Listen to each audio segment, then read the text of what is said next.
오늘 본 말씀의 정황을 잘 설명하고 있는 것은 14절 말씀이에요.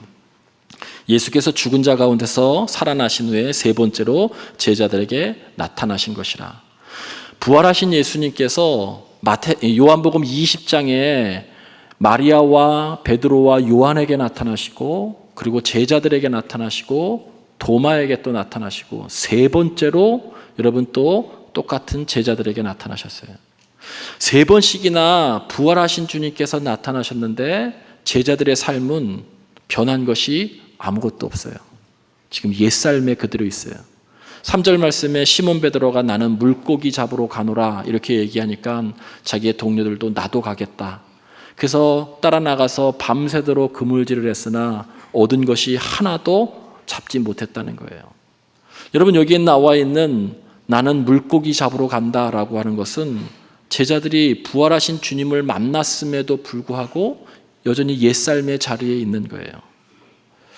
여러분, 고기를 잡으러 간다라고 하는 이 마음은 옛삶으로 돌아갔던 것인데, 요한복음 1장에 보면 베드로와 요한과 나다나엘과 빌립이 안드레가 예수님을 만나요. 단순하게 거기서는 예수님을 만나고 따르는 것으로 나와 있지만 마태복음과 마가복음에는 비장하게 설명하고 있어요. 마태복음 4장 18절부터 22절에는 이 제자들이 제자 될 때, 예수님을 따를 때 배와 그물을 버려두고 따랐다 이렇게 말씀하고 있어요. 요한복음엔 나와 있지 않지만.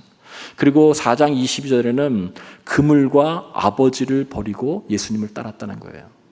여러분, 배와 그물은 그들의 생계 수단이에요. 아버지는 가정이에요. 그것보다 더 큰 가치가 있었기 때문에 이것을 버려두고 따른 거예요. 우리들도 인생에 있어서 어떠한 가치를 추구하다가 이것보다 더 중요한 가치가 있으면 여러분 그것을 내려놓게 되죠. 결혼이 그런 거 아닌가요? 우리가 구주 되신 예수 그리스도를 모신다라고 하는 것이 그런 거 아닌가요? 이 여자도 좋고 저 여자도 좋고 두 명이랑 결혼할 수 없잖아요. 정말 내가 볼 때 소중한 가치가 있는 여인과 결혼하는 것이죠.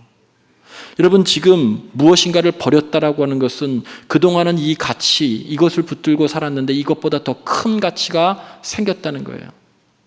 그래서 배와 그물을 버려뒀어요. 자신의 생계수단을, 때로는 자신의 가정을 뒤로 하고서. 근데 왜 그랬냐면 당시에 로마에 억압당했었던 이스라엘 백성들, 갈릴리의 가장 가난한 지역의 어부들은 정말 늘 열심히 일해도 빈배였어요. 정치적인 상황이 그렇습니다. 로마 정부는 배에게 세금을 부과해요. 배 한 척 배에게 세금을 부과하고, 배 위에 올라탄 어부 한 사람 한 사람에게 세금을 부과하고, 그 어부가 잡았던 고기 한 마리 한 마리에 또 세금을 부과해요. 세금을 과하게 아주 부과하는 것이죠. 그래서 밤새도록 일을 해도 얻은 것이 없어요. 늘 열심히 일하는데 빈배인 거예요. 이들은 이렇게 살아가지고는 인생들 똑같다는 거예요. 기대도 없고 희망도 없는 이 세상을 계속 다람쥐 쳇바퀴 돌듯이 살아가는 거예요. 삶에 아무 의미가 없는 거예요. 뭔가 세상이 좀 달라져야 된다라고 그들은 생각했어요. 그때 예수께서 하나님 나라 복음을 전파했죠. 그들은 하나님 나라가 무엇인지 사실은 잘 이해하지 못했지만 분명한 것은 기적을 행하시고 말씀을 전하시는 그 예수님을 통해서 지금과는 다른 세상이 분명히 올 것이다라고 하는 것을 가지고 있는 기대가 있어요.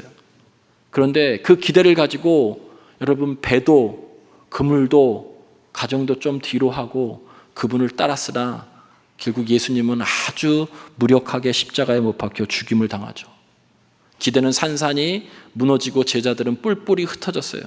그런데 예수께서 사망 권세를 이기시고 부활하시고 본인들 앞에 나타나셨어요. 자신들은 옛날 그 버려두었던 그 그물을, 그 배를 아직도 쥐고 있는 거예요. 여러분, 3번이나 부활하신 주님이 나타났는데 옛삶에 있어요. 그게 사실은 우리의 모습이에요. 사람이나 어떤 제도나 이례적인 사건으로 바뀌지 않는다는 거예요. 저와 여러분이 아무리 뜨거운 성령 체험을 하고 신비스러운 어떤 체험을 하고 한다 할지라도 사람은 그 이례적인 사건으로 그렇게 쉽게 바뀌지 않아요. 인간은 그만큼 완고하고 편견도 많고 교만하기 때문에 그래요. 제도도 마찬가지입니다. 여러분, 이 땅 인류의 역사 가운데 얼마나 많은 혁명들이 있었습니까? 얼마나 많은 개혁들이 있었어요. 얼마나 많은 정치인들이 개혁을 이야기했어요. 그랬으면 좋아졌었어야죠. 근데 거의 좋아지는 것은 없어요. 기독교에서 가장 중요한 신앙생활의 핵심은 과정이에요. 과정. 여러분, 우리들이 뜨거운 체험을 했던 것은 이제 성화로 나아가는, 영생의 삶으로 나아가는 첫 출발이고 시작이고 계기인 거예요. 그것을 유지하는 과정을 늘 살아내는 것, 그것이 생명의 삶이고 영생 있는 삶이에요.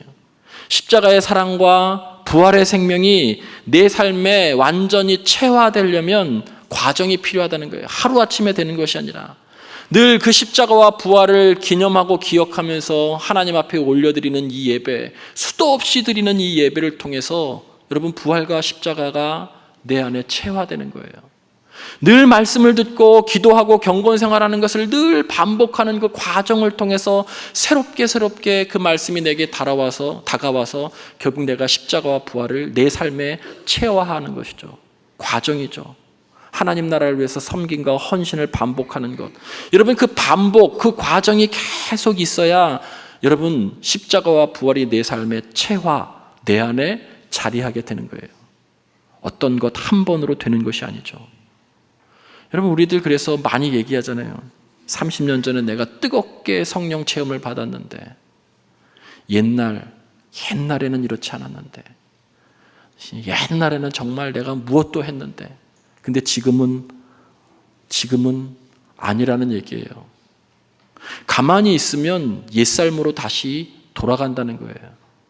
부활하신 예수님께서 제자들에게 3번이나 만나 주셨음에도 불구하고 그들이 옛자리에 있다라고 하는 것이 바로 우리의 모습을 그대로 드러내고 있는 거예요.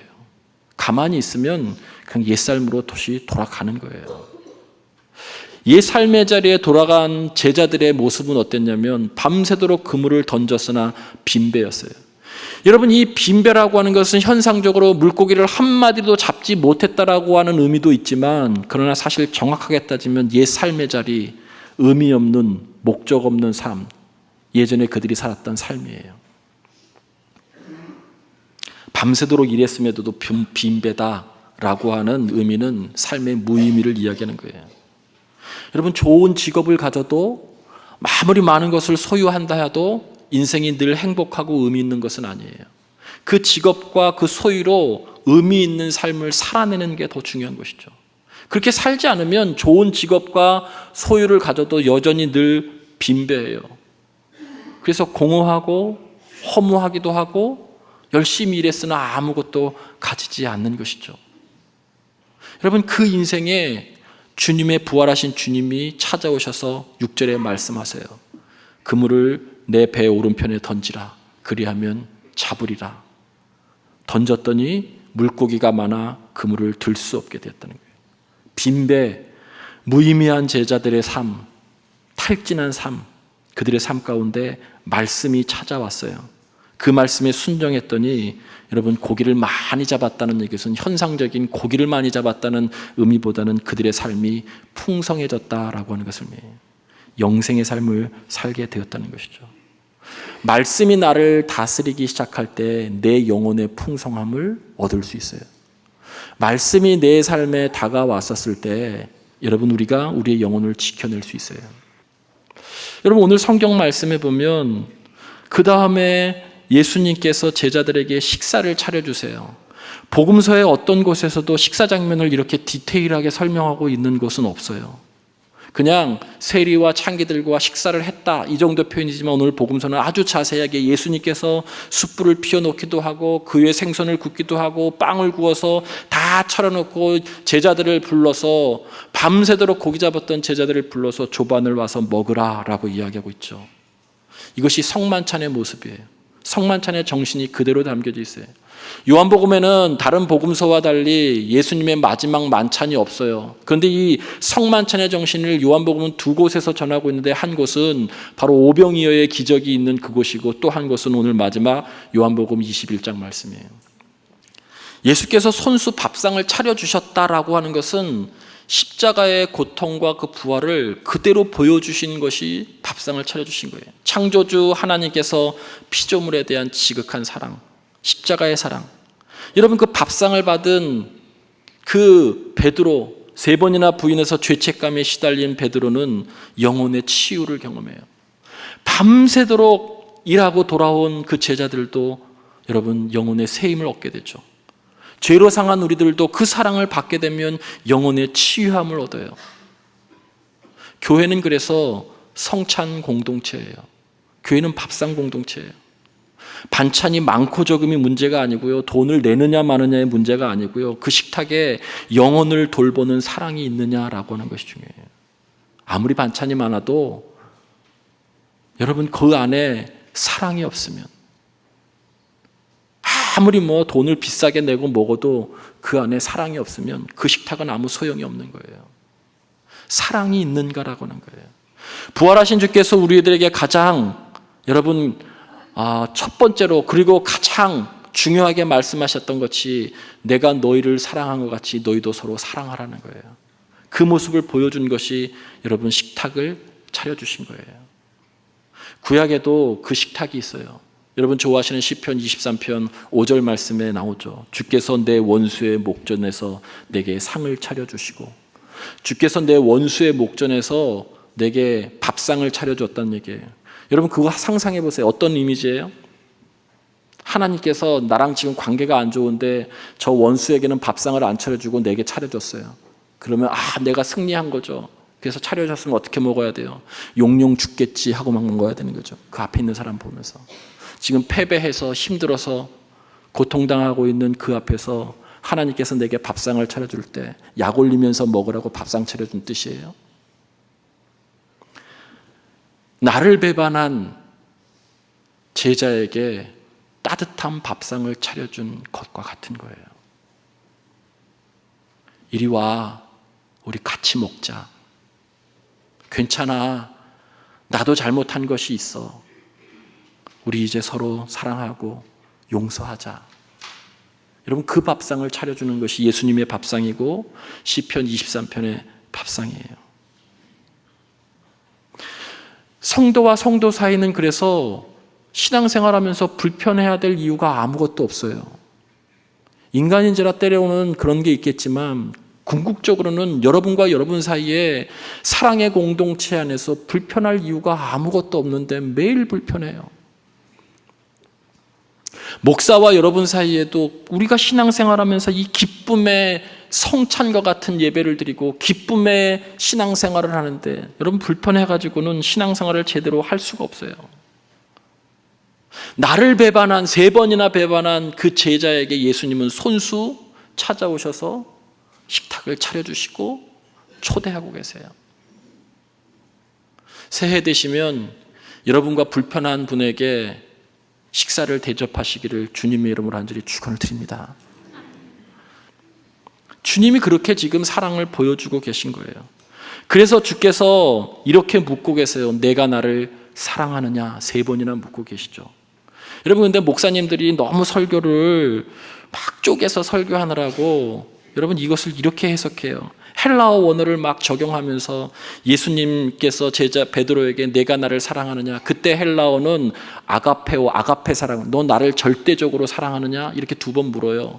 근데 베드로가 자신이 없어갖고 이 절대적인 아가페 사랑을 묻었는데 아가페 사랑으로 나도 무조건 절대적으로 주님을 사랑합니다 이렇게 대답해야 되는데 그렇게 하지 못하고 필레오로, 형제로 내가 사랑합니다 이렇게 대답했다는 거예요. 그러니까 예수님께서 마지막에 그래 너 그 수준으로라도 나를 사랑해라 이렇게 많이 해석하죠. 뭐 나쁜 해석은 아닌데 본문의 중심은 그게 아니에요. 여러분 헬라어 원어에는요 이 아가파오라고 하는 것과 필레오라고 하는 단어가 혼용돼서 그냥 쓰여져요. 뭐 그렇게 구별할 이유가 별로 없어요. 요한복음 3장 19절의 말씀에 보면 사람들이 빛보다 어두움을 더 사랑했다라고 할 때 아가파오를 써요. 어울리지 않아요. 요한복음 16장 20절에 아버지께서 우리를 사랑했다라고 표현할 때는 그러면 아가페 사랑, 아가파오를 써야 되는데 필레오를 쓰고 있어요. 별로 중요한 것 아니에요. 혼용해서 쓰는 거예요. 중요한 것은 다른 것이 아니에요. 주께서 베드로에게 주께서 저와 여러분에게 내가 나를 사랑하느냐라고 물으실 때 나도 주님, 나도 당신을 사랑합니다 라고 대답할 수 있는 게 가장 중요한 거예요.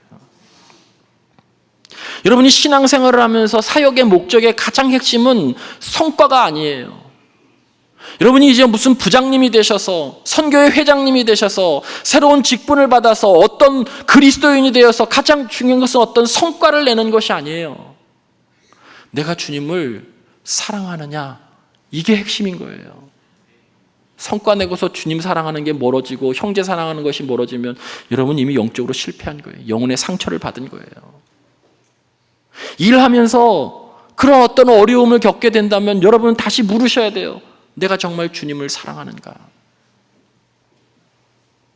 양도 너무 지나치게 구별해요. 헬라어 원어에 다 다르게 나왔어요. 내 양을 먹이라, 내 양을 먹이라, 내 양을 치라라고 하는 말씀에 헬라어의 이 양들이 다 달라요. 물론 어린 양, 성장 중인 양, 다 성장한 양, 뭐 그거 중요치 않아요.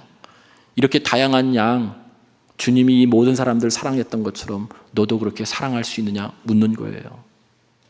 내가 나를 사랑하느냐? 네, 그렇습니다. 나도 주님을 사랑합니다. 그러면 너도 다른 사람을 사랑하라는 거예요. 이게 핵심인 거예요. 주께서 여러분에게 묻고 계세요. 내가 나를 사랑하느냐? 저도 주님을 사랑합니다. 이렇게 대답할 수 있는 우리 모두가 되기를 주님의 이름으로 간절히 축원을 드립니다. 베드로에게 3번 물으셨어요. 그를 부끄럽게 하시려고 한 것이 아니고요, 오히려 치유하시려고 한 거예요. 내가 나를 사랑하느냐? 어렵지만 주님, 내가 당신을 사랑합니다. 한 번 어렵게 그가 사랑을 고백할 때마다 그가 배반했었던 죄책감이 하나씩 사라지는 거예요. 그렇게 바뀐, 사랑을 너무너무 크게 받아서 그렇게 바뀐 베드로도 다른 사람에게 사랑하라고 이야기하고 있어요. 베드로전서 1장 22절, 베드로전서 4장 8절 다 베드로가 쓴 성경이죠. 자, 여러분 함께 큰 목소리로 합독하십니다. 시작.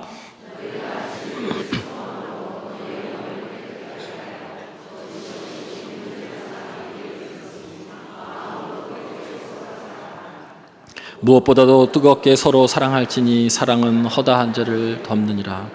여러분, 베드로가 쓴 성경입니다. 베드로가 변해서 쓴 성경이에요.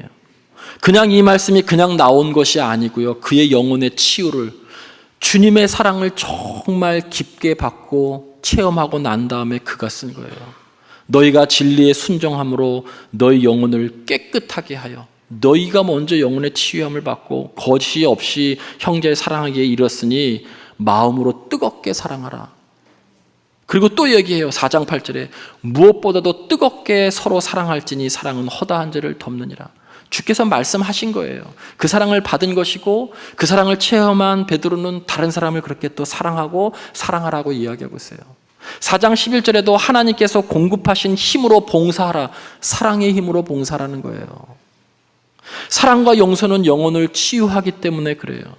여러분, 인간의 구원은, 인간의 영혼의 치유는 어떤 종교적인 프로그램을 돌린다고 해가지고 회복되는 것이 아니에요. 인간에게만 있는 고유한 것들이 있어요. 여러분, 인간의 마음, 인간의 아름다움, 인간의 인격, 품격, 인간과 서로 같이 공감하는 공감 능력, 이 모든 것이 여러분 회복되어지려면 여러분 누군가에게 사랑받을 때에만 가능한 거예요. 누군가 내가 나를 사랑하는 그 사랑의 힘으로 결국 내 영혼이 치유되고 그 건강함으로 또다시 누군가를 건강하게 사랑할 수 있는 것이죠. 내 영혼이 치유되지 않는 상태에서 어떤 일을 하거나 내 영혼을 돌보지 않으면서 성과를 내려고 하면 반드시 그것 때문에 주변 사람들이 상처받게 돼 있는 거예요. 다른 사람의 영혼을 상하게 만들어요. 여러분, 저는 바라기는 특별히 이 예배 시간이 여러분의 영혼이 치유되는 시간이 되기를 주님의 이름으로 간절히 축원을 드립니다. 빈배로 여기 왔는데 하나님의 말씀을 만나서 결국 그 말씀이 나를 다스리고 통치하게 됨으로 인해서 내 마음이, 내 영혼이 치유함을 걷고 건강하게 되기를. 화낼 수 있었던 것도 그 말씀 때문에 묵상하면서 저 그래서 그분을 더 사랑해요. 오해하지 마세요. 성도가 아니에요. 오해하지 마세요. 저 그분을 더 사랑하고 더 잘해주려고 애를 쓰고 있어요. 오늘 본문의 마지막 세 번째 우리들에게 주시는 교훈이 있다면 18절과 19절이에요. 내가 진실로 진실로 내게 이르노니 내가 젊어서는 스스로 띠띠고 원하는 곳으로 다녔거니와. 무슨 뜻이에요? 부활을 경험하지 못했었을 때는, 십자가의 사랑을 알지 못했을 그때에는, 젊어서는이 그 뜻이에요. 육체적인 젊음만을 이야기하는 것이 아니죠. 그때는 허리띠 졸라매고 내가 원하는 곳 다니고 내가 하고 싶은 대로 했다는 거예요. 근데 내가 늙어서는 십자가와 부활의 사랑을 경험하고 나서는 그때는 내 마음대로 하지 않았다는 거예요. 남이 내게 띠띠우고 원하지 않는 곳으로 나를 데려갔다는 거예요. 그러니까 내 인생이 내 마음대로 하고 있지 않다는 거예요. 이 얘기는 사랑은 내 기분대로 사는 것이 아니라는 거예요.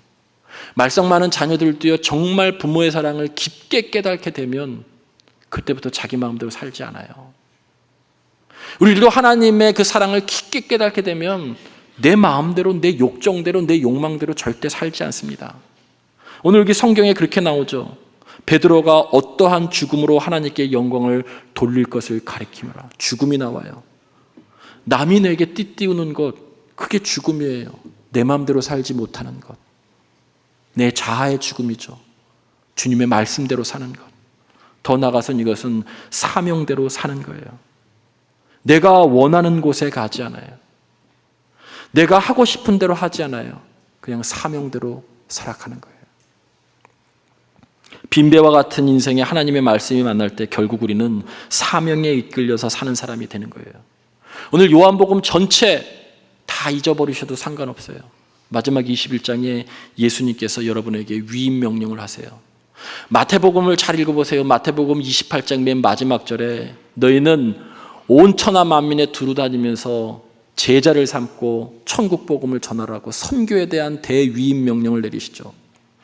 마가복음에도 간략하게 온 천하 만민에게 복음을 전하라고 말씀하고 있어요. 누가복음에는 너 그 온 천하 만민의 복음을 전하기 전에 너가 먼저 성령 충만하기 위해서 성령을 기다리라고 말씀하고 있어요. 거시적인 차원에서 얘기하고 있죠. 근데 요한복음은 그런 위임 명령을 내리지 않아요. 개인에게 말씀하세요. 너 먼저 너의 영혼을 잘 돌보라 하는 거예요. 너 하나님의 사랑에 너가 흠뻑 먼저 좀 젖어라. 그랬다면 그 다음에는 너 주변에 있는 그 영혼들을 돌보아라 라는 위임 명령을 내리는 거예요. 복음을 전하기 전에 네가 먼저 영적으로 건강하고 그 다음에 너 가까이 있는 가족들, 함께 신앙생활하고 있는 신앙의 동료들을 그들의 영혼을 위해서 돌보라. 이게 주님께서 우리들에게 주신 요한복음의 마지막 위임 명령이에요. 왜 그러냐면 여러분, 오늘날 이 사회에는 가장 큰 질병은 영혼의 상실에서 오기 때문에 그래요. 이 사회가 부정적인 일들이 많이 일어나죠. 우리 국가가 이렇게 발전했음에도 불구하고 자살률이 1위예요. 그저께 목사님들, 초교파 목사님들 몇 분 만나서 이야기하는데 말할 수 없는 것들을 이야기하는데 그것이 뭐냐면 성도 중에 정신적으로 어려움 당하는 사람들이 너무나 많다는 거예요. 우울증, 공황장애, 심지어는 생명을 끊어버리는 일들까지. 그런데 그것을 어떻게 이야기할 수 없는, 여러분 우리 주변에도 분명히 이런 분들이 있어요. 그들의 영혼이 상해 있음에도 불구하고 우리는 손 하나 쓰지 못하고 있는 것이죠. 이 사회가 이렇게 어두워지고 회개망측한 일들이 일어나고 있는 것은 다른 것이 아니에요. 그 근본적인 문제는 무엇이냐면 영혼의 상실이에요. 그래서 주께서는 우리들에게 말씀하고 있어요. 너의 영혼을 돌보고 네가 먼저 사랑받았으면 그 사랑으로 다른 사람의 영혼을 또 돌보라는 거예요. 너가 말씀으로 치유를 받았으면 너가 다른 사람에게 말씀으로 치유하라는 거예요. 정확한 표현은 내 양을 먹이라라고 하는 이 위임 명령은 말씀으로 다른 사람을 양육하라는 뜻이에요. 너의 영혼을 잘 돌보고 그리고 그 너의 영혼을 잘 돌본 것처럼 그 건강한 영혼으로 너의 주변에 있는 사람들의 영혼을 잘 돌보라는 거예요. 이것이 주께서 마지막으로 주셨던 위임 명령이에요.